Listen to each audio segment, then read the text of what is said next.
The tale unfolds during the Eastern Tang dynasty within the grand halls of the royal palace. Naturally, where there is a palace, there must also be a ruler. And in this case, that ruler is none other than the Empress, a striking woman with pink hair. At that moment, she was questioning her subordinates, wondering if they were trying to pressure her into something.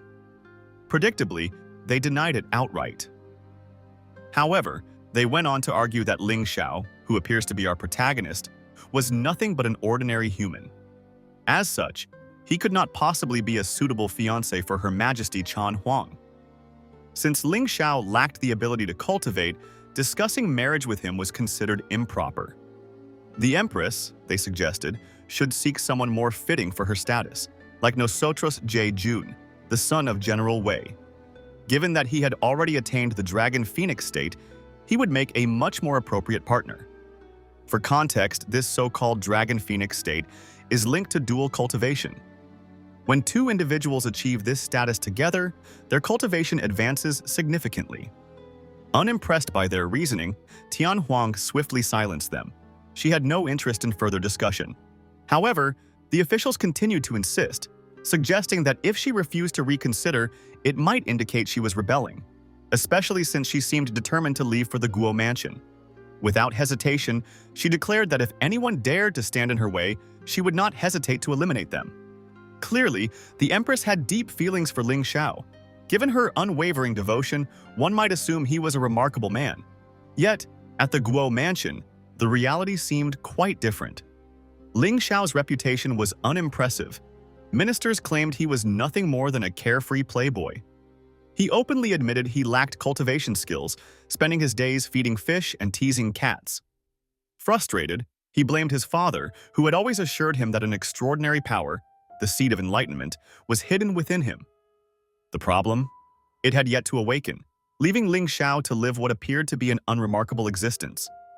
Still, being the son of a wealthy and influential man came with its comforts. Instead of complaining, he chose to acknowledge his privilege and express gratitude, at least momentarily. Just then, something caught his attention.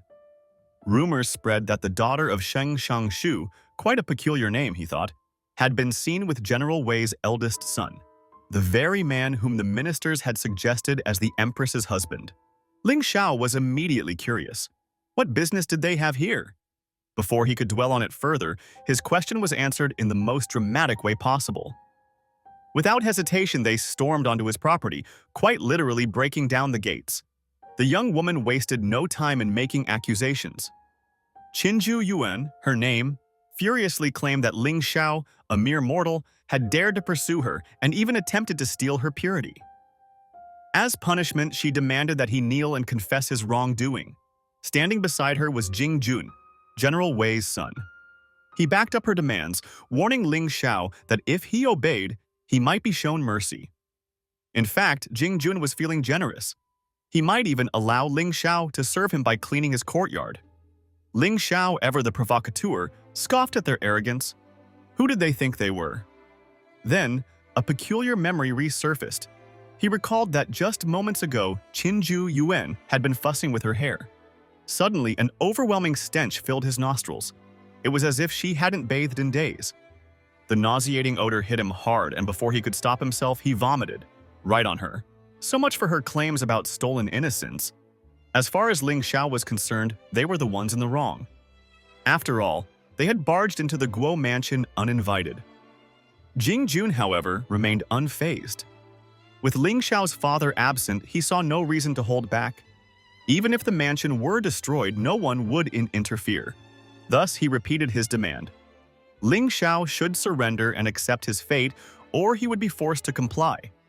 Ling Xiao, of course, had no intention of bowing down. He couldn't resist taunting Jing Jun, suggesting that he was either nervous or desperately trying to impress Qinju Yuan. One of Jing Jun's subordinates lunged at him, but predictably, the attack missed. After all, side characters never land a hit on the protagonist. To drive the point home, Ling Xiao swiftly countered with a kick, effortlessly sending the unfortunate man flying. He mocked Jing Jun, pointing out that sending such weaklings against him was a waste of time.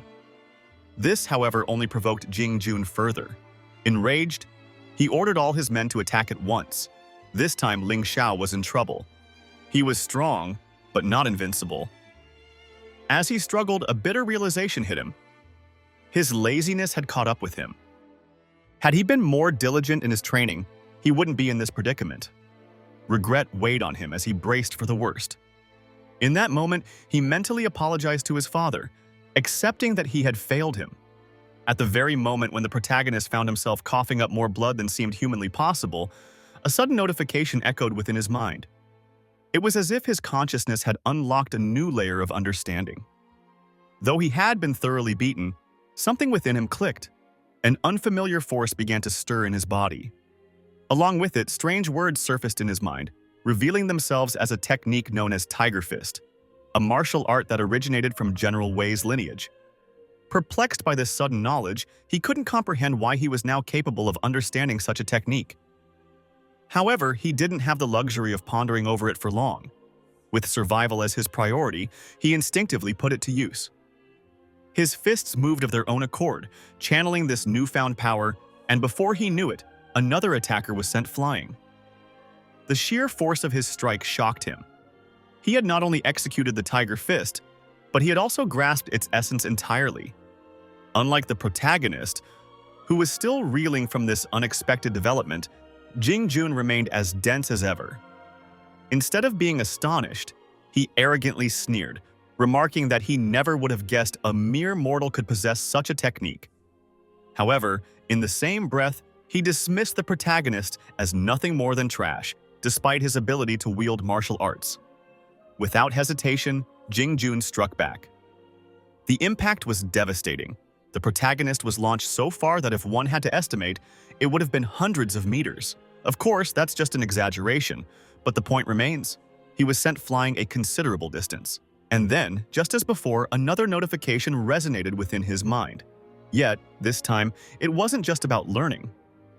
No, this was about something deeper, something about absorption and untapped potential. His body, however, was struggling to endure it. The strain was immense, and it felt as if his very being was on the verge of collapse. Meanwhile, Qinju Yuan, who had been observing from the sidelines, took this as an opportunity to fawn over Jing Jun. She wasted no time in praising his strength, gushing over his impressive display. But her admiration wasn't without ulterior motives. Seizing the moment, she made a chilling request. She wanted the protagonist to be dismembered and his remains fed to the dogs. Before her words could settle, an imposing voice cut through the air. A new figure had arrived, and by the reactions of those present, it was clear who it was. Without hesitation, she countered Qinju Yuan's demand, declaring that if anyone were to be torn apart and fed to beasts, it would be her. The weight of her presence sent a ripple of fear through the gathered individuals. With an icy glare, she challenged them, asking if rumors of her death had been circulating, because judging by their audacity, they certainly seemed to believe she was no longer alive. In an instant, the atmosphere shifted. The once arrogant intruders, who had moments ago been so bold, now trembled in her presence. Faced with the Empress herself, their bravado crumbled. Desperate and terrified, they fell to their knees, pleading for mercy. But the Empress was not in a forgiving mood. With a swift motion, she silenced them both. Her response came in the form of a sharp, resounding slap. The protagonist, however, was less than thrilled by her arrival. He warned her that her presence would only spark unwanted gossip. Yet, without hesitation, she dismissed his concerns. Stepping closer, she declared, unwaveringly, that she didn't care about the whispers of others. As far as she was concerned, the protagonist was the only man she would ever marry. And to prove the depth of her conviction, she vowed that anyone who dared to harm him would suffer consequences severe enough to wipe out 9 generations of their lineage. Upon hearing this declaration, the gathered men found themselves trembling once more. The weight of her words left no room for doubt. She meant every syllable. Jing Jun, though shaken, tried to muster some resistance. Unlike Qinju Yuan, he attempted to argue, pointing out that she was making an enemy of a powerful force. He reminded her that Qinju Yuan was not just anyone. She was the daughter of the Minister of Rites and a disciple of the esteemed Li Yi sect. If the Empress chose to act against her, she would be inviting immense trouble upon herself. However, the Empress remained unshaken. With a piercing gaze, she questioned whether he was threatening her. Before the situation could escalate further, the protagonist intervened. Turning to Huang, he urged her to restrain herself. He did not want her to unleash her icy wrath on his behalf. As much as it pained him, he could not allow himself to rely on a woman to shield him forever. Resolving to reclaim his dignity, he made a bold declaration. Within 3 days, he would personally settle this humiliation. There was no need for her to step in. Half an hour later, in the secluded courtyard of the Guo mansion, the protagonist sat deep in thought. He reflected on everything that had transpired. How he had been beaten so severely, only to mysteriously gain insight into the martial arts of his opponents. The more he pondered, the more he became convinced that this phenomenon was tied to the enlightenment seed within him. Ever since the battle, he could feel an unusual energy awakening inside his body. Nearby, the Empress watched him closely. Observing the speed at which he was cultivating, she couldn't help but voice her thoughts. "Could it be that you're finally awakening?" she mused. Internally, the protagonist was overjoyed. For years, he had been mocked and scorned, his body dismissed as useless. He had been deemed incapable of cultivation, a lost cause. But now, everything had changed.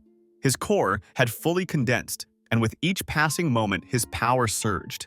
Yet, this was no ordinary ascension. He wasn't simply stepping into the first realm. No, his growth was accelerating far beyond expectation. As his strength climbed at an alarming rate, an unprecedented phenomenon occurred. Outside the realm of his consciousness, the energy he was radiating caused an immense disturbance. The very fabric of the world seemed to respond to his transformation. Those who were attuned to such things recognized the signs immediately. A celestial omen, one that only appeared when a great treasure was about to manifest. In the world of cultivation, such phenomena did not go unnoticed. As the brilliant glow emanated from the Guo mansion, many outside forces took notice. Intrigued by the spectacle, they began to move, each hoping to claim whatever power had surfaced. Yet, if they thought this was an opportunity ripe for the taking, they were sorely mistaken. For standing in their way was the Empress herself, and she, without a doubt, had come prepared. She had strictly forbidden anyone from approaching the mansion. Anyone who disobeyed would face immediate execution.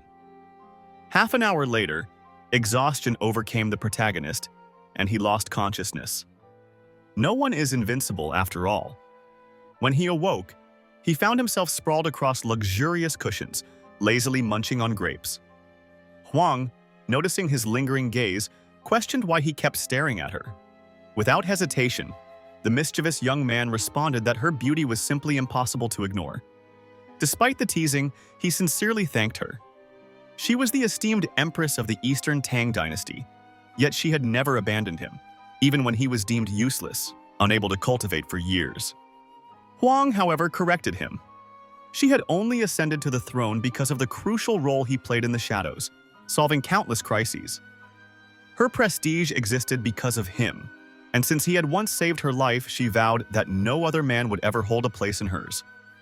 But suddenly, Huang collapsed, an overwhelming wave of icy energy radiating from her body. It was exactly as the protagonist had warned. She had overused her frost-bound abilities, and now she was losing control. Desperately, he declared that he would administer an injection to stabilize her. Huang, fearing for his safety, urged him to stay away. The cold could be deadly. Yet, the protagonist ignored her protests and stepped closer, refusing to let her suffer alone. Determined, he decided to channel his vitality in an attempt to neutralize the freezing aura. He assured her that he had a way to suppress the cold using a needle technique. However, before he could act, the temperature around them plummeted even further. Huang, barely holding on, pleaded once more for him to leave, but he stood firm. Drawing upon the power of the enlightenment seed, he endured the unbearable frost. As her consciousness faded, an idea struck him. He activated the enlightenment seed, absorbing the deadly cold and converting it into life energy. It was an astonishing feat, transforming something destructive into something life-giving. Realizing how close they were, Huang resigned herself to their fate. She leaned in and kissed him. The energy between them shifted, generating an unexpected warmth. It overwhelmed both of them, leaving the protagonist struggling to push her away. But Huang, consumed by the moment, refused to part from him. Even a small bird in the distance covered its face, sensing the inevitable mischief unfolding. Time passed, perhaps a few hours or maybe until nightfall. Eventually, the protagonist gasped, commenting that he had barely escaped being completely drained. To counteract Huang's overwhelming energy, he had swiftly employed an ancient, long-lost technique, the 9 needles of the sun's return, to extinguish her fiery excess. The method provided temporary relief, slightly stabilizing her freezing aura. However, the needle itself was fragile against such intense cold. Just as before, the frost intensified once more. The protagonist racked his brain for a solution, knowing that his secret technique alone wouldn't be enough. Then, something unexpected happened. The Enlightenment Seed, now fully activated, began guiding him, revealing the complete methodology behind the treatment. Not only did it offer a cure for her immediate affliction, but it also hinted at a way to permanently heal her condition. The answer lay in refining a phoenix supplementation pill, though gathering the required ingredients would be no easy feat. Meanwhile, deep within his internal realm, the Enlightenment Seed sprouted further, unlocking potential new abilities. At last, Huang's breathing steadied, and she regained consciousness. Though still weak, she looked at the protagonist with unwavering determination. He had saved her life once again, and in her eyes, that meant her fate was sealed. She belonged to him. The protagonist, slightly exasperated, asked if she ever grew tired of repeating those words. Smiling, she assured him that no matter how many people existed in the world, he was the only one she wanted to be with. Marriage, however, would have to wait for the right moment. For now, she was simply relieved. Both their lives and her future were safe once more. Huang hesitated for a moment before asking if her condition had truly stabilized. After all, her body was that of the frozen phoenix, and not even the most skilled doctors in the empire had been able to cure her. The protagonist reassured her with confidence. Now that he could cultivate, he had discovered a complete cure for her ailment. All she had to do was trust him. Without a moment's doubt, Huang declared that she did. Later that night, the protagonist immersed himself in reading, flipping through a collection of books that once belonged to his father. Ever since his awakening, he had gained access to his father's spatial ring. Yet until now, he had never explored its contents. It was finally time to unveil the mysteries hidden within. Inside the ring, he found an assortment of martial arts manuals, pills, and several small pouches. While he couldn't decipher everything written there, one thing was clear. His father had a certain fondness for himself. The protagonist smirked, commenting that his father seemed somewhat narcissistic. Among the various notes, one had been translated for him. His father had written that he should train diligently, combining martial arts techniques from the true realms of chi refinement. His ultimate goal? To one day boast about his son's achievements. Some of his father's writings seemed cryptic, but the protagonist attempted to interpret their meaning. It appeared that his father had left home in pursuit of a way to bring his mother back to life. This revelation led the protagonist to a startling realization. His father must have known about his unique ability to absorb and learn the techniques of those who fought him. The letter also contained an unusual request. He was to reach the third realm of chi cultivation. Initially, he thought it meant merging 3 different realms, but after re-examining the text, he realized it had been mistranslated. The truth was much simpler. His father wanted him to master the 3rd stage of chi refinement. Among the items in the spatial ring, one particular book caught his attention. It contained a technique called the 8 Desolate Sacraments. The name alone suggested it was incredibly powerful, though somewhat ominous. Still, there was no harm in at least reading through it, right? As soon as he opened the book, something extraordinary happened. The knowledge within began seeping directly into his mind. Once again, he found himself comprehending the text at an astonishing pace. In this moment of enlightenment, he reflected on the ranking system of martial arts techniques. Generally, they ranged from 1 to 10 stars, but they functioned in reverse. 1-star techniques were the strongest, while the so-called epic level represented the pinnacle of mastery. However, the technique he had just obtained from his father, the 8 sacred residues, or whatever name it had changed to this time, was something beyond even the legendary epic rank. It was an anti-heaven technique, surpassing anything he had ever encountered. This revelation led him to another thought. Could it be connected to the mysterious primordial stone his father had buried to set up a formation? What formation? He wasn't entirely sure. At this point, even he felt a bit lost. Setting his thoughts aside, he stepped outside and wandered into the backyard, where he noticed a flower blooming in a small pond. As he approached, a realization dawned upon him. Something he had never considered before. Thanks to his newfound enlightenment, he finally understood the significance of the pond his father had always tended to with great care. It wasn't just an ordinary water source, it was a spiritual spring. Perhaps this was one of the reasons his father had left him behind, to safeguard something so valuable. Realizing the potential of this discovery, the protagonist decided to test the water's effects.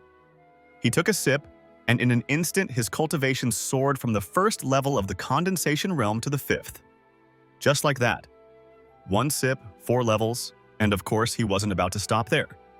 An hour later, his cultivation had skyrocketed to the 9th level of the condensation realm. With such rapid progress, he set his sights on the golden lotus. Up until now, he had only grasped a fraction of the ability linked to it, a mere 10%. But now, with this unprecedented opportunity, he was done wasting time. 3 days passed. The moment of reckoning had arrived.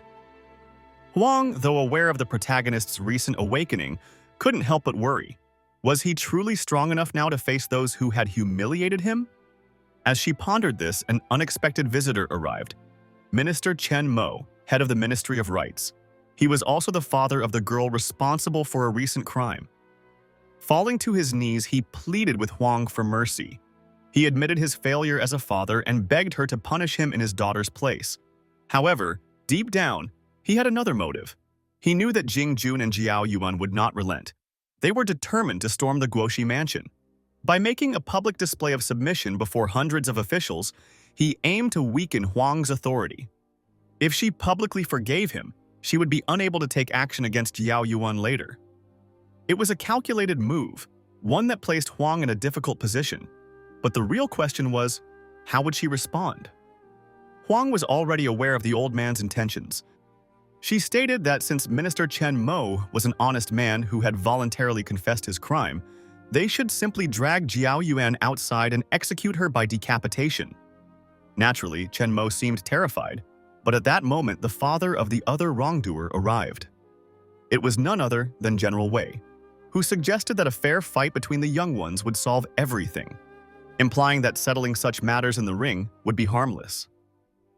Huang remarked that the general was certainly broad-minded, but she wondered if he would remain so passive if someone were to invade his home.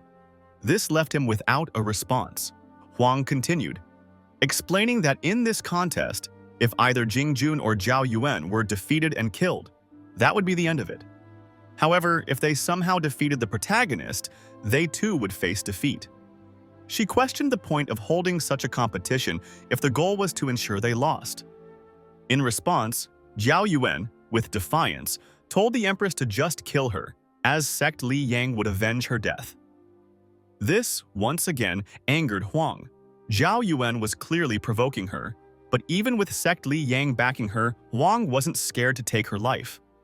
Before she could act further, a massive ice pillar appeared in the air, and a figure descended from the sky, instructing Huang to calm down. The figure warned that if anything happened to his disciple, he would personally punish her when she returned to sect Li. The figure was none other than Jiao Yuan's master, Zhen Hein, who declared that a master should always support their disciple no matter the circumstances. He privately reflected that he had heard rumors of the Empress's beauty and was now seeing firsthand that they were true. Meanwhile, those watching were astonished by Zhen Hein's arrival and began asking where the protagonist was as the crowd had gathered and the fight was about to begin. The protagonist hadn't arrived yet, but just as they were speaking, he showed up. The crowd began commenting on how handsome the protagonist was, but since he had no cultivation power, they assumed he would perish quickly. More whispers followed, with some people criticizing the Empress for falling for such a weak man. Nevertheless, the protagonist's presence only confirmed his foolishness in being so public about his lack of strength. He approached Huang, apologizing for his tardiness. Huang, unfazed, said nothing but simply suggested he rest a bit, as the walk from his home to the arena must have tired him. It didn't make much sense, but it was said nonetheless. Seeing the protagonist, Raisin Hind's assistant asked if he was the son of the saint, who was known to possess immortal strength. From what I gathered, he was referring to the protagonist's father. This sparked more chatter, with some people labeling the protagonist as a fool, a mortal seeking his death. Seizing the moment, All and Owen approached their master, claiming that 2 years ago the protagonist had forced her to marry him, and since she had rejected him, he had continued to pressure her. Even now, she had nightmares thinking about it. They requested their master deliver justice for her. Fed up with all the talk, the protagonist declared that Jawan had invaded her home a few days prior, and that's why they were all there. He urged that they settle the matter swiftly so he could go home for lunch. Jingjun, once again, demanded that the protagonist kneel and apologize. Nothing new from this side character. The protagonist, ignoring him, entered the ring, daring Jingjun to speak his nonsense to his face now. Naturally, Jingjun didn't back down and attacked, using the same technique he had previously employed at the mansion. However, before he could reach his target, the protagonist's hand began to freeze, and in the next moment, his entire body was covered in ice. Seeing this, General Wei recognized that the cold energy was similar to the Empress's power and began to wonder how the protagonist possessed such strength. Shino commented that the battle was unfair since the protagonist had an overwhelming advantage. General Wei, realizing the danger, apologized to the Empress, stating that if this continued, it would essentially mean handing his son over to his death. Raisin Hind, observing the scene, remarked that the protagonist was definitely not immortal and had already reached the condensation realm. He speculated that the extreme cold energy around him must be a manifestation of his vitality. However, Yuan couldn't comprehend how this was possible, considering that just 3 days ago the protagonist was a mere mortal. How could he have progressed to the condensation realm so quickly? Beside Huang, the Empress questioned whether they were all fools, as there was no way she had given her power to the protagonist. And we'll see it in the next episode. Remember to subscribe and leave a like.